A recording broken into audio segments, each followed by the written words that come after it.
last century has seen much suffering and many deaths.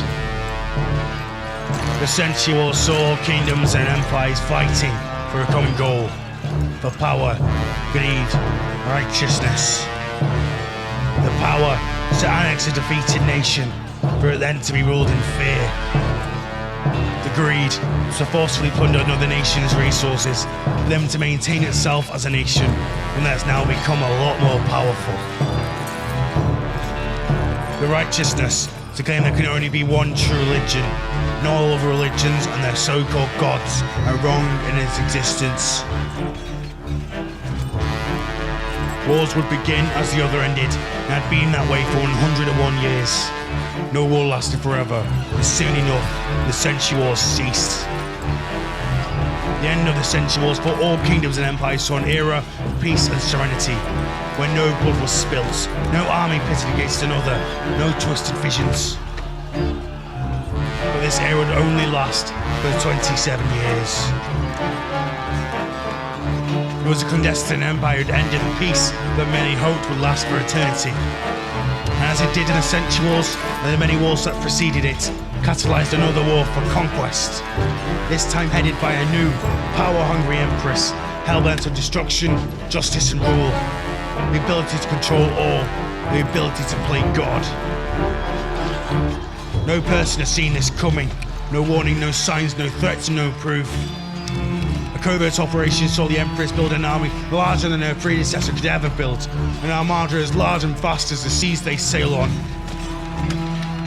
It would not take long for her first victim to feel her wrath, the Kingdom of Concordia, a kingdom that promotes what is now a bygone era of peace, a kingdom that does not see the need to have absolute unrivaled power.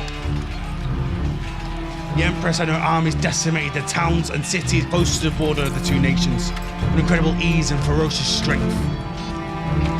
The Concordians responded and were quick to push back the clandestine army out of Concordia. But little did they know that they faced a small fraction of the force the Empress wields. With no hesitation or with immense retaliation, the Clandestines broke through again into Concordian territory. Seeing their incredible might was closer to the kingdom's capital, Constantia.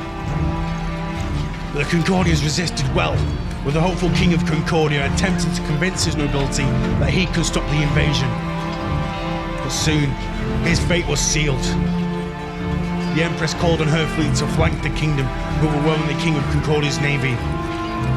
This opened an opportunity for the Empress to invade from the south, where it saw the many battles during this war to reach its final one, the Battle of the Goths.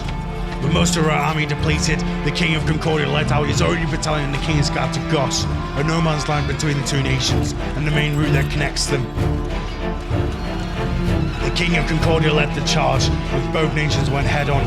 A shower of blood coated the ground on which they fought on, many soldiers slain, their steeds dead. The battle was soon over. The king of Concordia was dealt a heavy blow, deep lacerations across his body.